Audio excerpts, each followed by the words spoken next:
Welcome to Let's Face the Facts, the rewatch podcast for the classic sitcom, The Facts of Life. Join us each week as we synopsize, analyze, criticize, and ultimately idolize the show. And now, here's your host of Let's Face the Facts, the wonderful David Almeida. Welcome back. It's another week, another show. Thank you for downloading and pressing play. We're already on the Zoom call. Hi, Matthew. Oh, God. Girl drinks the root beer right before we start recording. I'm so sorry. Before we get to the episode, Matthew, we got some housekeeping to do. Oh. First of all, we need to welcome a new Tutti Frutti. We want to welcome RS. That is it. That is all this person is identified as. Lowercase r, lowercase s. No periods, no gender identification, no nothing. It's like the poet E.E. Cummings or the wonderful singer K.D. Lang. Or Jim J. Bullock. Or a riddle wrapped in a mystery inside an enigma. I do not know who or what you are, RS, but I love you, we love you, and we're thrilled that you're supporting the show. So this is your official shout out, hello, and welcome to the family. David, did you just say I don't know what you are? We don't know what pronouns RS prefers. That's what I meant. I mean, I didn't think this person is a chair or an airplane or something. I'm assuming it's a person, but it's just however you identify, we support you. How is it possible? I mean, y'all know that we got like 10 more episodes to go, right? So like, what is it a monthly thing? Yeah. Okay, so we're going to get like $3 from these people? Yes. But that $3 gains access to the entire back library of TV Talkaholics, as well as all of the extras that we post, because the extras are exclusives and those are never going to see the light of day. By the way, general listeners, you know, someday you're going to hear the TV Talkaholics. You've already heard a few of them in our Betwixt-isodes. But the extras, those are exclusively only for the Tutti Fruttis. Those will never see the light of day outside of those special, awesome people. So enjoy those, RS, whoever you are. There you go. Was that better than? Yes. Okay. Inclusive language is important, David. It is very much, especially those cunty people that get mad when they, oh, never mind. Let's just not go there. Fuck them. And now, Matthew, let's go to viewer mail. Oh God, this scares me. I don't read the comments usually on Facebook because I don't want to get my feelings hurt. No, this isn't a Facebook thing. I'm sorry, I just lied to you. I blatantly lied to your face. This is absolutely a comment on Facebook, but I had to share it. It's from Jeffrey S. And Jeffrey S. says, here is what I think about Matthew Arter. Oh, God. No, I'm kidding. I'm kidding. It's not what he said, okay? And I assume, Jeffrey, you identify with he, him pronouns. I'm making an assumption. Correct me if I'm wrong. But Jeffrey writes, I think I've discovered the reason for Tootie's screaming in seasons 4 and 5. And I will add beyond. After last week's wackadoodle performance from Tootie/Kim Fields in Golden Oldies. Holy shit. I'm still like waking up in the morning going, what the fuck was that? But I believe that's what the kids say. I'm still shook, David. That's how the kids... Is that the language the hip kids are using? Yeah. Okay. Wow. Anyway, returning to Jeffrey's comment, he puts, Kim Fields is such a good actress that she remembered that at the end of The Sounds of Silence, at the beginning of season 3, Tootie mentioned she would have to keep a tube in her ear. Kim Fields is acting as if there is still a tube in her ear, which is why she was still screaming 2.5 years later. And he caps it off with, you're welcome. Oh, I want to hang out with Jeff. Jeffrey, that was read worthy. We had to share that on the pod. That's wonderful. And yeah, to other people who comment, we do love reading your comments. And by we, I mean Matthew, again, doesn't. And that's sometimes for the better because, the things you say about him, I try don't say that. My stomach gets upset just hearing that. No! I can't, I'll read some of them and then I'm like, why are you doing this? Why are you torturing yourself? Because one of these is going to be like, get that asshole off this show. No. And I can't. I will go to dark places. No one has ever, I promise you, no one has ever done a comment like that. And back before you were a weekly regular on the show, I assure you, when people would write to just me, say, hey, David, I like your show. And I really love the episodes with Matthew. You were a fan fave. You were. And contrary to what listeners hear on here and like the bitchy attitude, like it's like Howard Stern. Like this is my character on the show, like I am so anxious about people liking me in real life. And anyway, so that's why I don't read the comments on Facebook. It's not that I don't want to, it's just like I can't take it. I think people know that. I think your humanity, your vulnerability comes through with every bitchy quip that you make. So, anywhoozle, how about we get to this week, huh? This is I'm going to say a sleeper hit of an episode for me, David. A sleeper hit? Like one you wouldn't say like, oh, I remember that episode. But I watched it and I was like, well, this is a lovely episode that actually moves, like starts putting things in place. Mm-hmm. I will give you that. I'm not sure I would call the episode Bonza, but I think it was really good. I'm trying to use more Australian vernacular throughout the rest of the show, Matthew. As promised a few episodes ago, I would write down my punchable Pippa moments. Oh, yes? That was the one. Bonzer. Did you Google it? No, because I didn't have to, because they took valuable time from the show to have to explain what she just said. Stop it. For writing economy, stop it. Yeah, but I wonder if they're even making it up. If it, it could be, well, that's crikey croodle-eedle. Whatever does that mean, Pippa? Well, that means it's like when a person looks at you and you think they're judging you, but they're actually looking past you at a hot dog stand behind you. I don't trust them that they're actually using real applicable words. Is she not from Australia, though? She is, but she's also the new actress who is not yet under contract. So it's like, whatever word you want me to read, as long as the check clears, I'll be reading that, sir. I am just the talent. All right. But I did look it up. Bonzer is an actual Australian word, and it is a very typical one. And it does mean awesome. It's American vernacular analog, as it were. Yes, I know that was a Beverly Ann word. So sue me. I'll bet. But let's start talking about season 9, episode 12, 1,000 Frowns, which had an original air date of January 9th of 1988. I did not understand what the title was referencing. Did you? I thought that too. And I was like, as thousands cheer, as 1,000 clowns. I was like, I didn't get the play on words that it was either. Well, I looked it up. I found what it was. Oh, good. It is 1,000 Clowns. You're right. Oh, yes. It was a play that was on Broadway in 1962, starring Jason Robards and Sandy Dennis. Dennis. Yep. It was The Wonderful.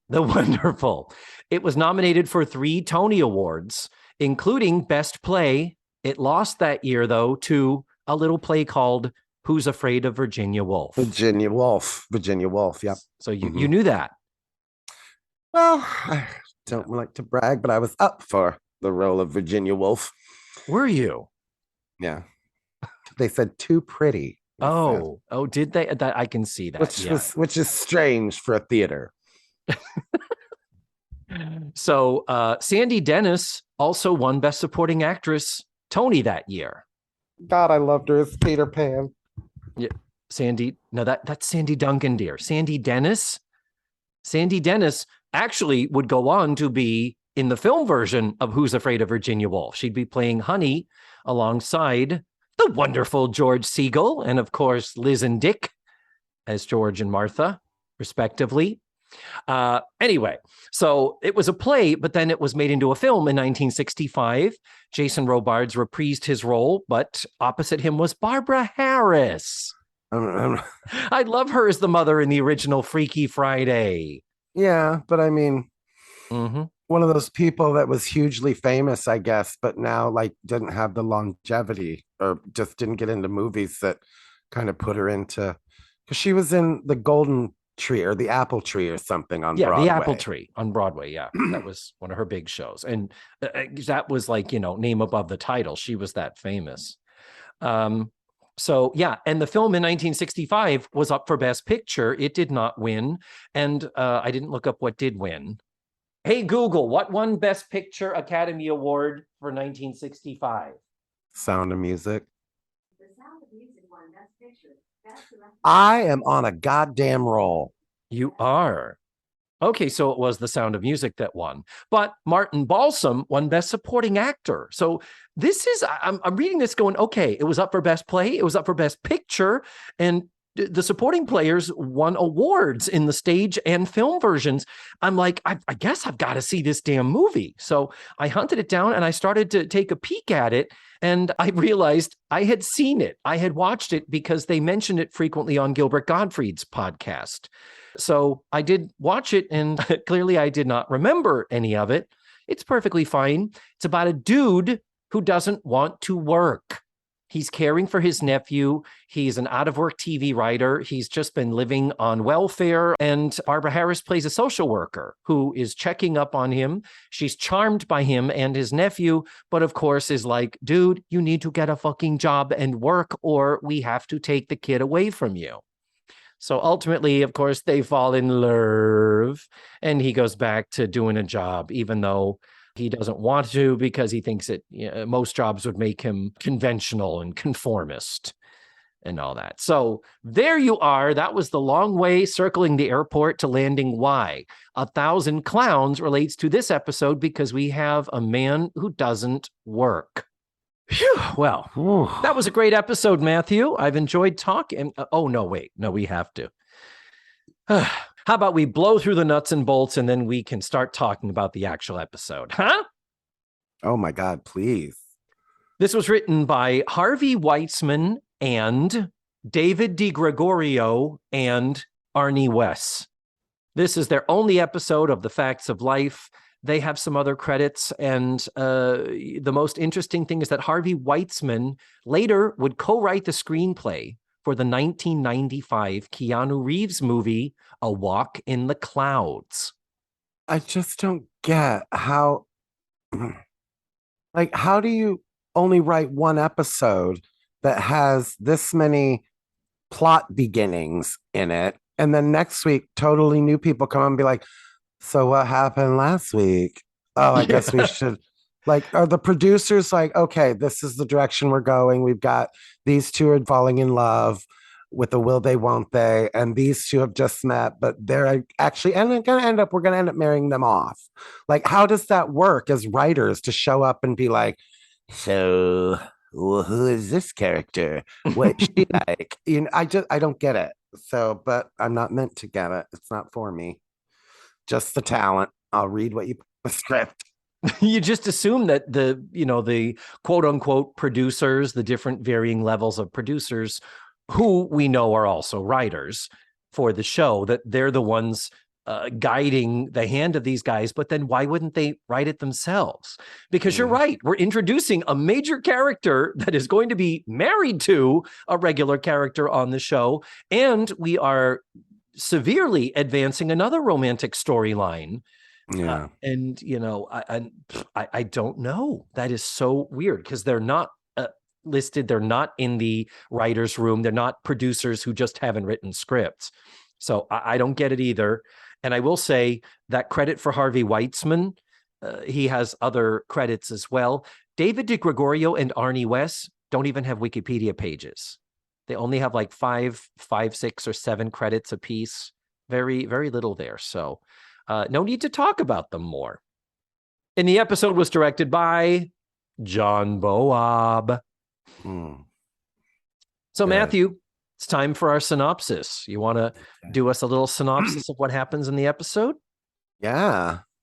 Pippa has to decide what extracurricular activities she's going to do. Crikey. Is extracurricular? Is that how they pronounce that in Australia? Yes.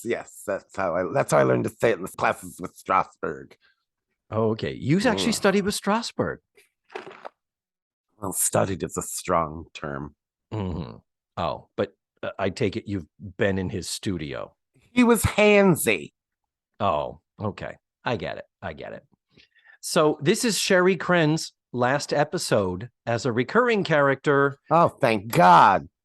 No, this is actually not good news. Oh, why would you set it up like that, David? Next week, she becomes a main cast member, and she is in for the rest of the season. And this is where that final image in the opening theme changes, where all of them around the piano now adds her, and that's where she will stay through the end of the fucking series. So, yep. Pippa, you're here to stay. We don't have to like it, but we have to acknowledge it, I suppose. But to build upon your synopsis, which was perfect, Matthew, I want to say it was absolute perfection. Yeah. Thank you. And to if one can enhance perfection, I'm certainly going to try. We also have the introduction of this new character called Rick Bonner, whom Beverly Ann and the girls quote unquote employ, ask to be like a big brother to Andy, since Andy doesn't have any male role models. And we learn that Rick doesn't work, and he's planning to die within the next couple of weeks because all the men in his family don't live to 30, and he's about to turn 30. So there it is. That I wish I were making that up. I wish I could say, oh, here's what really is happening. But it's like, okay. Well, let's get started with the analysis, our deep dive here. We start in the dining room, and we begin with the B story, which is Pippa and her extracurriculars. And let's get through the B plot, get it done, then it's off our plate. It is literally Tootie suggests drama and swimming because they're on opposite days. Natalie finds this out and says, no, what are you, crazy? Don't do that. You want to work on the school paper because those other activities don't have any boys. So she suggests the school newspaper and bowling, like you do, because you can learn to handle your balls. Ha ha! Can you imagine a time where you just went into a bowling alley, put your hands into a bowling ball, and then use that hand to eat French fries? After you put on shoes worn by how many fucking After people? you put on nasty shoes, like what? What was that world like? The same kind of world where you would have pretzels out on a bar at the Bigger Jigger or At the Chug-a-Lug, yeah. At the Chug-a-Lug, right next to the ashtray, I guess. And you could smoke in there. It's one of the last places that stopped letting you smoke inside. Oh my God. Yeah, the bowling alley. So people with their fucking nicotine-stained yellow damn fingernails are sticking their fingers in those fucking bowling balls. And you're just like, la, la, la. Let me have some of these fries. Let me, yeah. Dip some chips in that salsa. Let me double dip. Here, everybody have some. Anyway, she's gonna suggest bowling. Okay. So then later, Pippa comes in and sitcom lies that she's been doing these activities, and Tootie and Natalie quickly realize that she has done neither, and Pippa is lying to them because she doesn't want to hurt their feelings. Pippa has actually decided to do something that she really wants to do: join the Foreign Exchange Students Club. Well, having been around the world at Epcot that is cast with college students from other countries, I was not mad at that choice. Okay, but it is at Eastland, so you're like, is it just the girls? Oh, Is Natalie right? then I'm out. All right. Yeah. But the punchline of this bit is Natalie and Tootie are like, oh, it's okay. You can do what you want. And Natalie says, you try to help foreigners, and this is the thanks you get. Ha ha. So it's not a very good payoff. And the only thing of note in this is we have a little two show Bible bad moments, Matthew, in one sentence. Oh, no. When Natalie is selling Pippa on the idea of working on the school paper, she says, the Bugle covers all major sports events for Bates Military Academy. What is wrong with that sentence, Matthew? Does it not cover those events? Well, let me be a little more specific there. You're technically not wrong. The Bugle, the Eastland newspaper, is not the Bugle. It's the Eastlander. Yeah. And they have affirmed that twice in season 3, episode 5, The Front Page, and season 4, episode 2, The Source. So in both cases, the paper's called the Eastlander. I don't know why they would have changed it within the last 5 years when it's been the Eastland School and it was established in the late 1800s, wasn't it? Like it's been around 100 years or something. It's a much better name than the Eastland Bugle. Yeah, the Daily Bugle. That's just so, shoe shine boy. And that's what is Daily Bugle? Is that Spider-Man, right? I have no idea. I just can't get past the word bugle now. Bugle, yeah. That's one of those words that if you say it over and over again, it doesn't mean anything.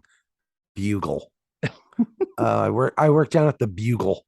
The Bugle. What are you gonna play your bugle? He's a boogie woogie bugle boy, a company B. He plays the bugle. It sounds like a Rhode Island thing, like a Norwegian. I don't know. Bugle. Yeah. Yep. The bugle for Jürgen. Yeah. Oh, I love this new snack, my bugles. I propose that we, on a separate recording, just record you for 10 minutes repeating the word bugle, and we can put that up on the Patreon. Maybe another time. I love to put Chex Mix out, but I add bugles to it. Bugles are good though, because they do hold a dip. If you got a good thick dip, when you scoop that shit out, yeah, you can stick your bugles in some dip. And if you want to be fancy, you can put a bugle on the end of every finger, and it looks like you got fingernails. Yeah.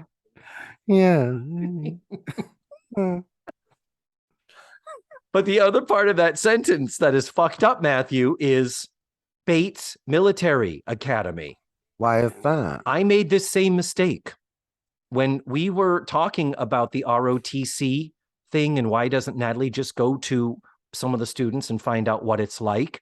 And I said, yeah, she could go over to the Bates Military Academy. Well, listener Doug M caught me on that and corrected me on Facebook. Bates is the preppy school with the boys that the girls would date. Stone is the military academy that they twice attempted to spin off into its own show starring Jimmy Bio and all that stuff. So Bates is not the military academy. Stone is the military academy. So Doug M, we're going to take your comments and send them back in the time machine and make sure to correct these writers because like me, they fucked it up.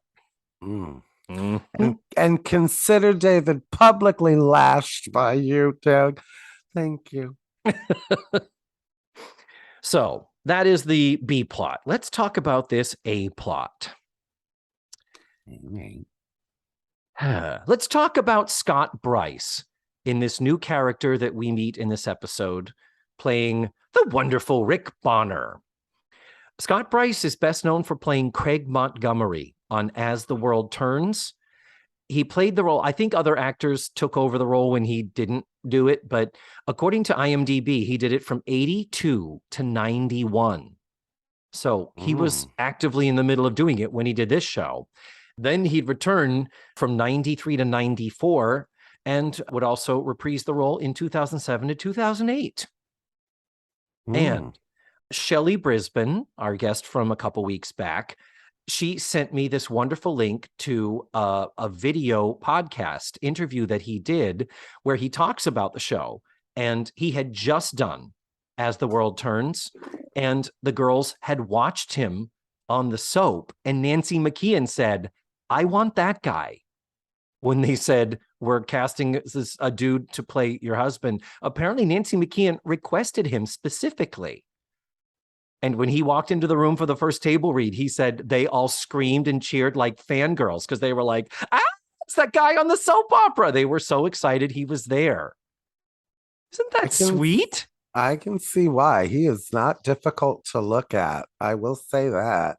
And what a difficult tightrope act that you have to do, where you need to be so damn charming and likable in such a short period of time, where people are going to be like, yes, we like the chemistry and we want Joe to marry you. I think he is perfection in this episode. Now, of course, I know him best from his role on Murphy Brown, where he played Corky Sherwood's fiance and then husband, which made her Corky Sherwood Forrest. Yes. Corky Sherwood Forrest, man, that's fucking hilarious. So, but if you Google him, the image that comes up the most, in addition to him marrying Nancy McKeon later in this season, it's also a picture of his wedding on As the World Turns, when he marries the character of Betsy Stewart in 1983, played by a young unknown actress named Meg Ryan. Oh, wow. Before she was a big-time famous movie star. Whatever happened to her? Whatever happened, I don't know. She's with Molly Ringwald in the Forgotten Gems section of the video store. Here's another interesting factoid. Scott Bryce is 64 years old. Still working, still out there. A lot of credits, 62 credits, in fact, in a 40-year career. Here's the thing. This episode was filmed on September 8th of 1987. So that means he was 29 years old, exactly as the character was. And it broadcast January 9th, 1988, 3 days after his 30th birthday. Oh my God, he did live. He did. He did live, and he's still alive 35 years later. Hallelujah. So you will recall he was not available for the Facts of Life reunion movie, so some other random French-Canadian actor was brought in to play Rick as a walk-on. Some accounts say that he couldn't do the reunion movie because he was doing As the World Turns, but he wasn't playing that character then. According to IMDb, it looks like that was when he was on the show Popular, which was an early Ryan Murphy show. And that's why we don't see him. It's like in the reunion movie, it's bad enough we don't have Nancy McKeon. And then it's like, oh, hey, Rick, because you're totally Rick and we recognize you because you're him. Why'd they even have to have the character? Yeah. Why couldn't the little Joe clone just show up? The Pippa, if you will, of the reunion movie. Exactly. Everybody's walking around, this bitch. Who the fuck? Okay. Yeah, exactly. Okay. But last word on Scott Bryce is currently he's on the board of directors and the technical advisor for the New Paradigm Theater in Stamford, Connecticut. So still out there, still making art, still a part of the theatre community. So yeah, basically the introduction of Rick as a big brother type for Andy is resoundingly successful. He's helping him with his schoolwork. Andy has a guy to help him learn how to shave. By the way, that whole scene with Cloris Leachman teaching Andy how to shave with the spatula, that's cut from syndication. That does not exist in the Daily Motion version. So that's too bad. It's a sitcom trope and a Hollywood trope. David, when you shave, do you make any of those faces? What? No. I just, why is that always a thing? Like, it's in all of me too. where they're like, stick your tongue out into your. Why would you stick your tongue into your cheek, like to shave? Yeah, that's Like, stupid. it's Yeah. all this stupid stuff, and I'm like, I don't know why, or how that became a comedic device over the years, but okay. Not to mention, he's bought like a chic razor, and Beverly Ann is practicing with the spatula as though she's using a straight razor, like Sweeney fucking Todd. Yeah.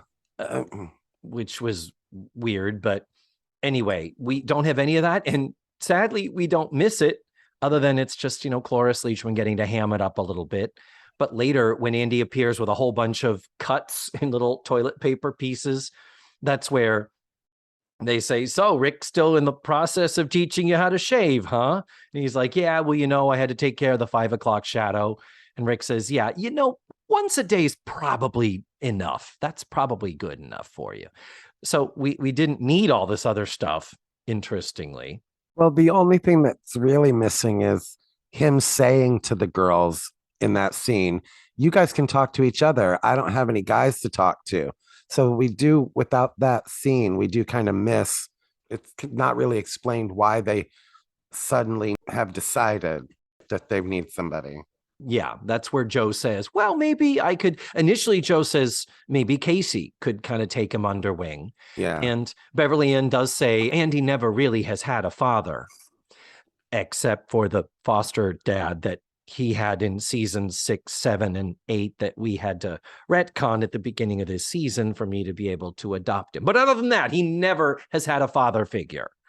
So yeah, it is the scene that kind of is the precipitating catalyst, as it were. But yes, Beverly Ann. Yeah, it's exactly. a precipitating catalyst. Yep. So you want to talk about some horny Andy moments, Matthew? I do. Yeah, nothing like talking about a horny 14-year-old boy. Jesus. I know it's deeply upsetting, but this is why we need to bring this out, that this is not done anymore. And you can see this as an example. Why? Because it's creepy AF. First words out of his mouth. He's come home with a bag of groceries and he says, I'm going to stop going to that market. They moved all of my favorite magazines behind the counter. Okay, so that means you're looking at Penthouse and Hustler and Playboy. Of course he is. He's a heterosexual 14-year-old boy. Okay, wow. I looked at it as a gay 14-year-old boy, for God's sake. Oh, I did too. David, I understand. In your time, National Geographic was about as pornographic as you could get. And they weren't going to put that behind the counter. But I mean, those of us that are younger. The pre-VHS era. Though after I did look at my first Penthouse, I did have a much greater respect for cold cuts. But anyhow, I have another horny Andy moment where as he and Rick are going out, and Rick is wonderfully jokey, where she's like, okay, you're not going to keep him out too late. And he's like, no, of course not. Is his passport up to date? Ha ha! I had to make the decision I was not going to make him a creeper because I liked him so much. Agreed. Because there was a lot of things in there that I could have been like, this whole episode could have been like, get your hands off my son. Yeah. But I had to make the choice that I was not going to have that mindset. So I just know that it was a conscious decision. Yeah, I am with you. And my conscious decision is, of course, Casey had performed a full background check on him before he let him volunteer at the center. Of course. Is volunteer the word that comes out? Because he says, I hang out here. Maybe we should not scratch that surface too deeply. No, we're just gonna, because we like him. We do. Nice. He's cute, and he wears gray sweatpants. Ooh. But Andy does say as they're leaving, so where do you go to meet girls? And he goes, do you ever think about anything other than girls? And he says no. And after Andy leaves, Rick leans back into the room and says, me too. And it's just so cute and so charming. And it's like, okay, yeah, you take that 14-year-old with you and you both go trolling for pussy. You have my seal of approval. I would like it known there are 2 times, David, in this, and it's just completely out of context. There are 2 times in this episode.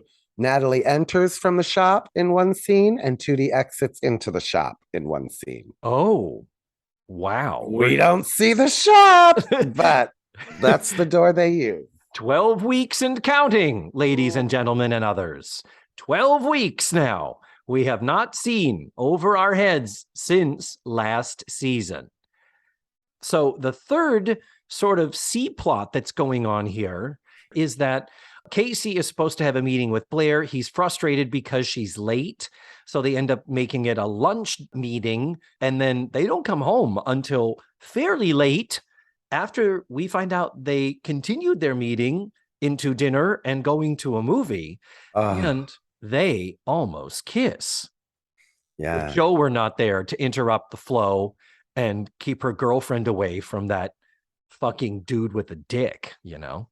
And we get to see it again in his jeans at the center. Holy cabooses, Paul Provenza. Yep, that's a bulge. Oh my the Provenza protrusion, as we can call it, I guess. My lordy. Mm-hmm. It's almost as lovely as Rick's ass in dem jeans, though. Damn. Oh. Very nice.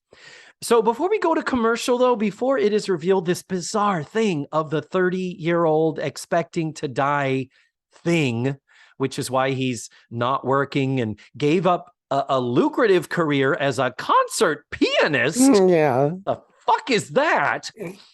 That just makes him more opposite of Joe. That is, I think, one of those things. And also there's one coming up where Joe's dad doesn't like him because they have so much in common, and then they jam because Joe's dad is suddenly a jazz saxophonist.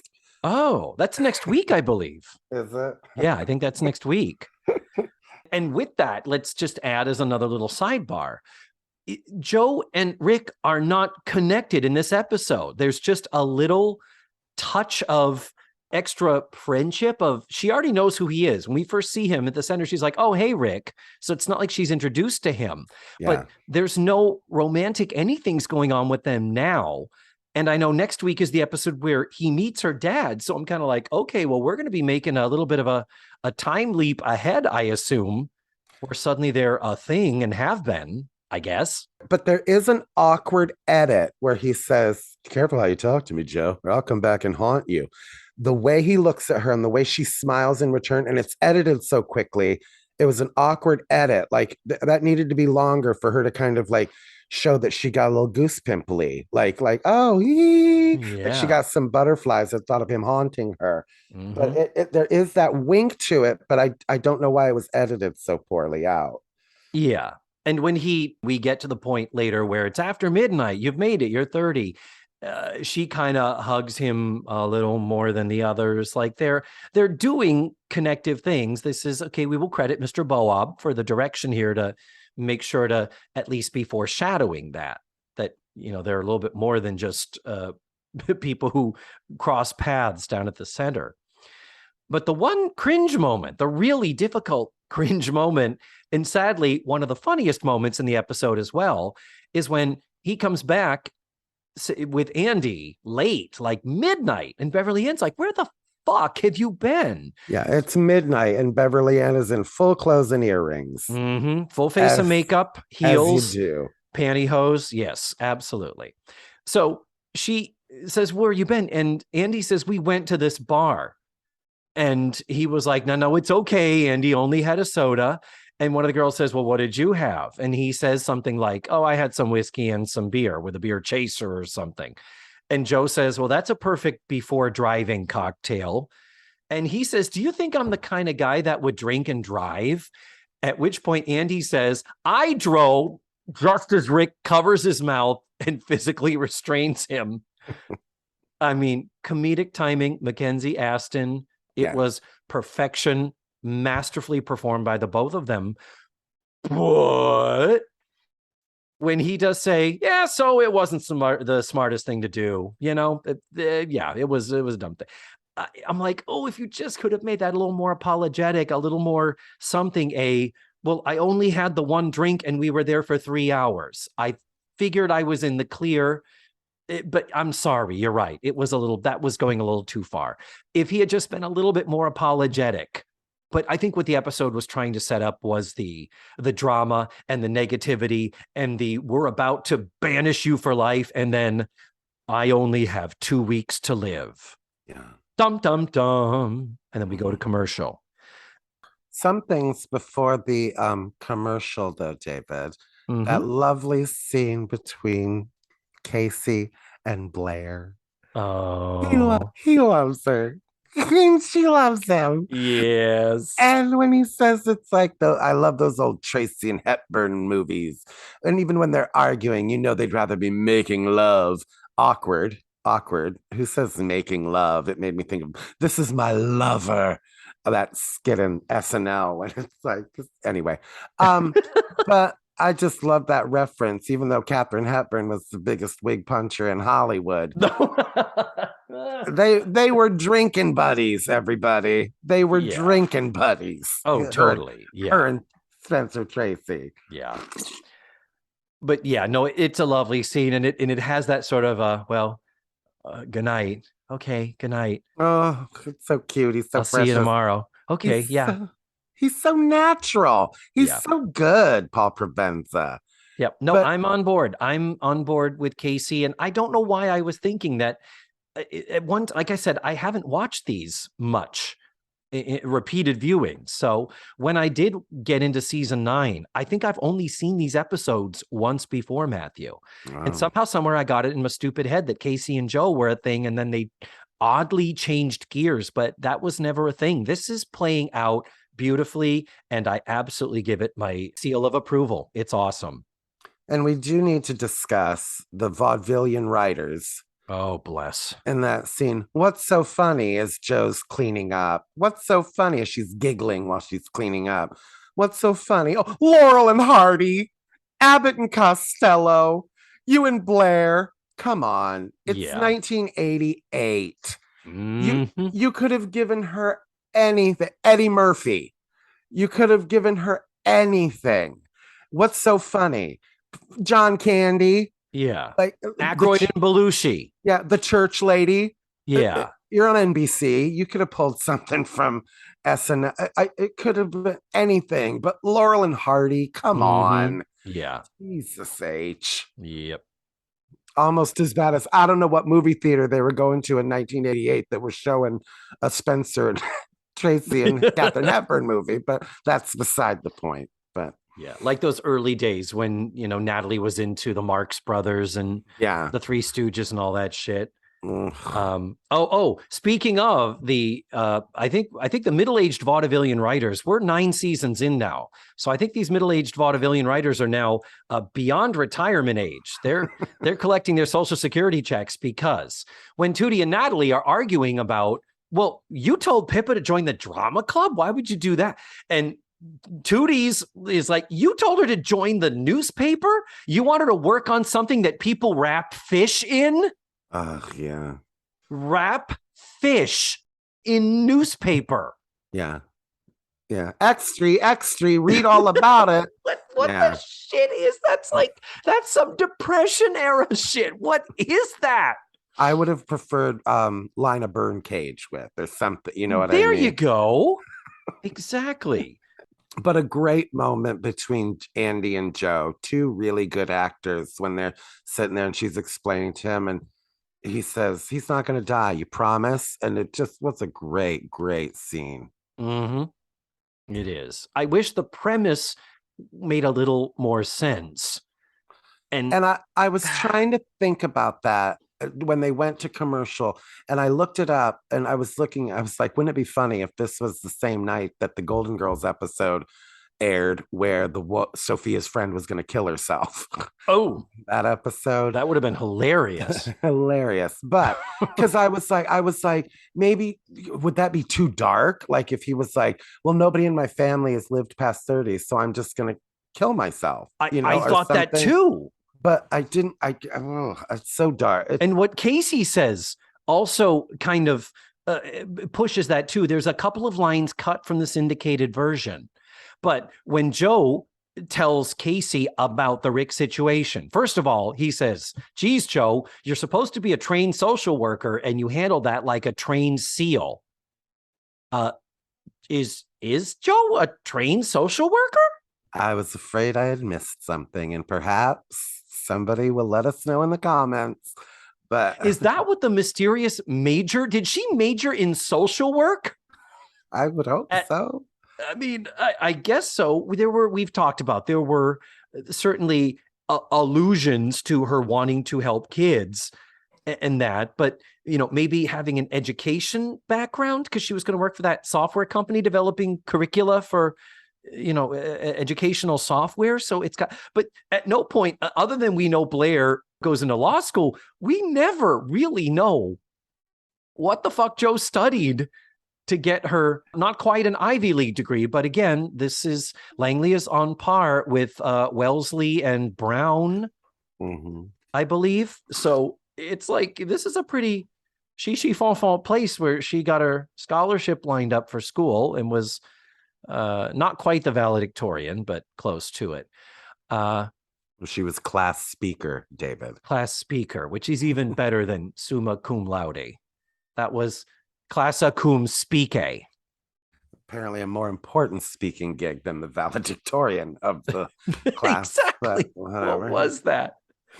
But Rick then goes on to explain that Joe handled that poorly because Joe's kind of like, that's stupid. You're not going to die when you're 30. Hey. And Rick says, and Casey says, Joe, if Rick believes he's going to check out, he says the word check out, it might just happen. Talking about the power of auto-suggestion. That's where I was like, okay, that's sounding like, the conversation should have been, and inappropriate, completely wrong for the episode, but appropriate to life is, okay, so did you get the sense that he's planning to die at 30? Like he's making arrangements and plans to make sure he doesn't, like, what's really going on here? So it's just very, very strange. I don't know what the fix is. I do not know, other than if it was less specific, if it was my family typically, the men in my family typically don't live much beyond 30, like as opposed to the age of 30, this hard out. Yeah, well, and it's like, why has he decided that it's going to be on his birthday? Yeah, because none of them has made it to 30, I guess. They've all died in their 20s. So maybe it should have been his 31st birthday. Like, I've got one more day of being 30, and nobody in my family has lived past 30. So, I mean, my birthday's at midnight. Yeah. And because, like, they're all celebrating the fact that he's now 30. Yeah. But nobody's lived past 30. It's not like they all died on their 30th birthday. So maybe that was the thing. It's I'm 30 for one more day and nobody in my family has made it past 30. So then they can celebrate the fact that he's 31. He's made it past 30. How about that? I would accept that. I would also say you could also back that up a year. If they want to make it his 30th, a landmark birthday, which I think has some dramatic merit, just say all the men in my family die in their 20s, period. None of them has made it to 30. To 30, yeah. Well, that's basically what I just said, but I mean...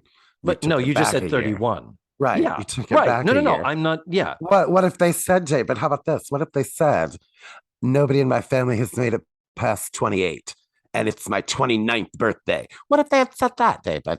I think you're losing your sense of whimsy, Matthew. Okay. Yep. Yeah. Right. Right. But no, I'm not disagreeing with you, but what I'm saying is keeping it the 30th birthday, because it's a landmark birthday. That's the only thing. So I'm combining your good idea with the lousy idea of the writers. Thank you. I appreciate having my good idea lumped in with a bunch of lousy ideas. Yeah. You make it marginally better, though. You really do. Suicidal thoughts aside. So let's just say that suicide absolutely is a tiny little thread, a little tendril that kind of flows through this where you're like, what? what's happening? But anyhow, what were you going to say? They come back from commercial. Natalie and Tootie are playing chess, and Tootie's sitting there in her goddamn hat. Jesus, God damn it. Come on. Sitting around the house in a hat. That's what Tootie does, Even babe. the Golden Girls didn't sit around in hats, like full sweaters, pantyhose. I get it, but fucking sitting around the house in a hat. I was like, God damn it, Tootie. Ugh. And am I a difficult actor? Because I would be like, why am I wearing a hat? Yeah. Why wasn't Cloris Leachman like, it's midnight? Why am I wearing this? Like, am I a difficult actor, or is it just like, shut up and put on what they fucking tell you to put on and go where they tell you to go? You're just the talent. You're there to read the fucking lines and get the funny. We worry about that shit. That's not your job. That's not your department. I'm wearing a hat while I play chess. Yeah. Like a 19-year-old does, Yeah. Let's play a game of chess. And when Natalie loses, she says best 13 out of 25. That was funny, but that's a good line. It's like, again, do you maybe have a store that you should be minding? Anybody? Not this late. Anybody? Store's closed, David. Store's closed. And yeah, I'm telling you. But no. When Natalie and Tootie are playing chess, that's during the day because Pippa comes home, and that's when Pippa admits the circumstance. And Andy and Joe come in saying they're out looking for Rick because his birthday's tomorrow. And then when Rick shows up, by the way, walks right the fuck in. It's like, yeah, I did. Okay, we went very quickly from ringing the doorbell to just walking on in. Hey, what's up? Not creepy. And that horrible line. Did you check the MORGUE or whatever she says? The morgue. And it's like, first of all, Andy's not 3, nor is he a dog. It's not like you have to say, oh, I'm going to go for a WALK. You know what I mean? Like, seriously? Yeah. That was okay. And again, that whole thing of, as in, did something happen to him because all the reasons of what happened to it was kind of like freak accidents and stuff. Yeah. And maybe that is better in terms of, Blair does say, well, could they find a cure for whatever it is you have? And short of saying, I'm in perfect health, it's just something happened. It's like, this is like a Final Destination type of a thing. Yeah. So it's, again, the premise is weird. And even with our adjustments to the 20s and it still is weird. It's just weird. And then after we have this sweet, but at the same time, a little bit maudlin talk of, well, what would you do if you knew you had only a couple of hours before you were going to die? And people are like, I would do this. Natalie says she'd go to the newspaper. Oh, by the way, she says she'd go to the Peekskill Register. Yeah. Remember a few weeks ago, we talked about, did she get the job at the Peekskill Press? It was the Peekskill Register. I'm making a correction like from a fucking month ago. I just was like, I heard that. I would go down there and I would write my obituary because I don't think anyone can do me justice. Who the fuck are you? What have you done? Maybe that'll win you that Pulitzer, Natalie, that you keep talking about winning. The ego on this girl. No one can do me justice. You're a freshman who skipped a year of college to do odd jobs and worked at a taco joint. What justice do they have to do for you, Natalie? Oh, that wore me out a little bit. Yeah. You know what it is? That would have been a hilarious line if like 15-year-old Natalie had said it. Right?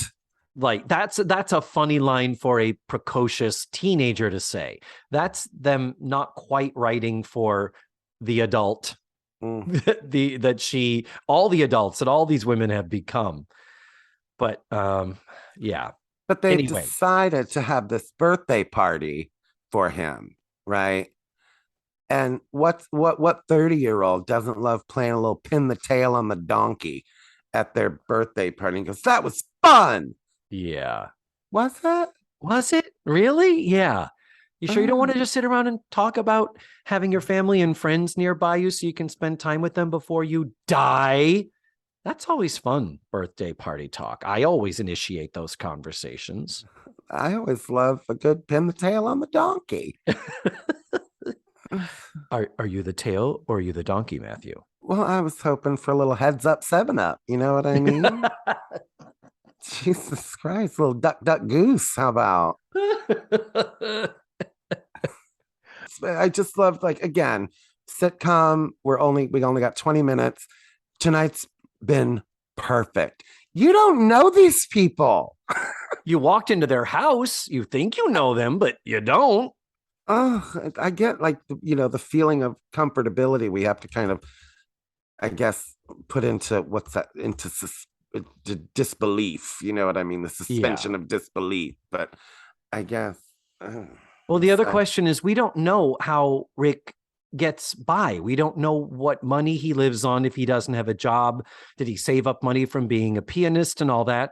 But anyhow, as they're talking about all of this to kind of get us moving toward the end of the episode, the big denouement, as it were. The décolletage. Okay, sure. But Andy says, you know what? You guys got it all wrong. Why wait until your last day? I'm going to start doing what I want to do right now. I'm going to quit wasting my time doing stupid stuff like studying and cleaning my room. It's like Rick says, live for today because tomorrow may never come. At which point Rick is like, I said that? And he goes, yeah, I'm going to give up anything serious and just go around having fun. That's what you did, and I don't blame you in the least. And Rick, just on a dime, is like, you know what? Blame me, Andy, he says. And Andy's like, huh? And he says, you've made me realize I've been a real jerk. You know, we're all going to die sometime. What would this world be if everyone was just irresponsible and living for their own pleasure and fun? And while he's going off on this monologue, the girls are trying to interrupt him, going up, Rick. And he's like, hey, shut the fuck up. I'm a stranger in your house and I'm talking. So what would it be like, Rick? Would you bitches put a goddamn latch on it? Yeah. Finally, one of them says, Rick, it's after midnight. You live 2:30. You're here and it's all good. Yeah. And Andy has the gayest moment in the history of Andy. You talking about the hands clasped? The hands clasped in front of his mouth. I noticed that too. I was like, ooh, Mac. Okay, Mackenzie. All right, Mac. I think maybe his mother coached him on that. But anyhow, with the final words of Rick saying, life is not a rehearsal. It's only one performance. And then they say, you're 30. It's after 12. And he does hug Joe there. That's where I have a note that he hugs Joe. And you know what? When it's 1988 and you know your friend's not going to die and you're bringing out a birthday cake, Matthew, what do you sing? Or he's a jolly good fellow, David. Of course, that's what you sing. Who wouldn't sing for he's a jolly good fellow? Do you know why? No royalty rights. I did a deep dive. Illuminate me. Happy Birthday was licensed in 1949 by Warner Chappell Music. And they licensed it and collected royalties on it until 2015, when it was taken to a judge because the original writers of the song did not know back then how to copyright it and all that stuff. So a judge saw that it was not actually ownable by Warner Chappell Music. They just declared it public domain in 2015. Wow. So in 1989, they would have had to pay Warner Chappell Music to use Happy Birthday. Now, that being said, because he felt like that they were a little shady in their dealings, Warner Chappell Music had to create a fund to repay every royalty they had received since 1949. Oh, fuck a duck. Oh, shit. So yeah, it was declared public domain in 2015. Fascinating. Thank you for that. You're welcome, because I wondered why they chose that instead of happy birthday. Yeah. But for he's a jolly good fellow. Yeah, it's such a yeah. stupid. Stupid. Ugh. I mean, anyway. But the episode ends with they turn out the lights to bring in the cake with the candles. And when they turn the lights on, Rick is slumped over on the desk behind the couch. Yeah, because it was so pitch black, you couldn't see him sit down and do that. Yeah, and they were like, whoa, no, he actually did die. Whoa. And then he scares Beverly Ann, which she performs brilliantly. Cloris's jump and scare expert. Magnificent. Joe wraps her arms around his neck from the back. Oh, I did notice that too. Yeah. So, yeah, they're planting the seed. And Rick's last words are, well, you can't expect me to change overnight. Mm-hmm. And there you have it. We now have Rick Bonner, a member of the family here at the soon to be defunct Over Our Heads. Well, David, I would watch a sitcom about these two couples living over the community center, running the community center or whatever. If this were a backdoor episode, I would watch a sitcom of this. But then I thought to myself, is it too much Brady Brides? Oh, no. Can anything be too much Brady Brides, Matthew? Yes, the Brady Brides. Yeah. Okay. You're right. You're totally right. That was too much Brady Brides. But I thought, let's make a cute sitcom because they're both opposites-ish. You know what I mean? And clearly you would think that Rick would be more suited for Blair and Casey would be more suited for Joe, but they're not because he loves Blair. So I would watch that. Yeah. But you've got Casey, the crusading for the people type of a person, the male version of Joe, and him dealing with Rich Blair and all of that.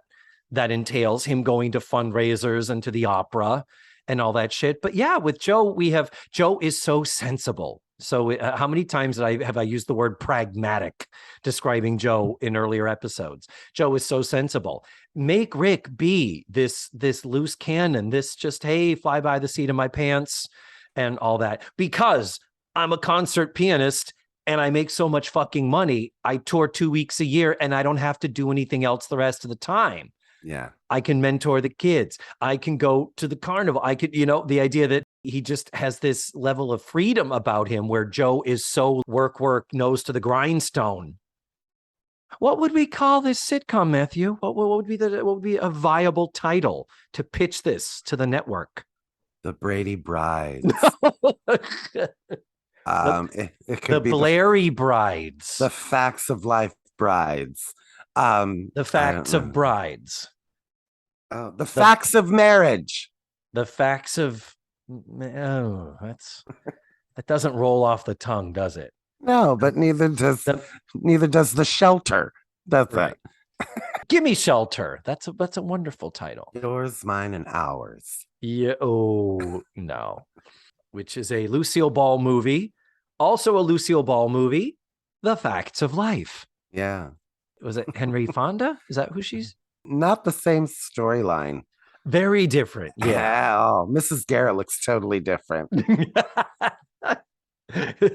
This was a good episode. This was, and I'm not sure why, because I had a lot of little problems with it, but I think it's because I really didn't remember Rick and being introduced to him. I am Team Rick, and I don't care about the missteps within the mechanics of the episode in bringing him to us. I'm glad he's here, and we're better for it, Matthew. All right. So next week, we're going to be talking about season 9, episode 13, Something in Common. You can watch the episode ahead of time for free at dailymotion.com. I will post the link in the show notes and on this episode's webpage. And that is all. So thank you guys again for listening to this week's show. And remember, the facts of life are all about Rick's ass in them jeans. Yes! Damn! Ah. I want some fries to go with that shake. Yes. I like Rick's butt, and I cannot lie. Must be jelly, because jam don't shake like that. Mm. Well, and I can't jelly his cock down my throat. Bye, David. You're a fucking mess. Let's Face the Facts was created, produced, written, hosted, and edited by the wonderful David Almeida.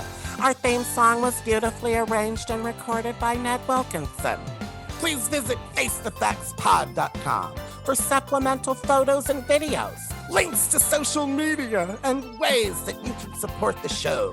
And don't forget to subscribe, rate, and review. This is Matthew Arder saying tune in again next week for another thrilling episode of Let's Face the Facts.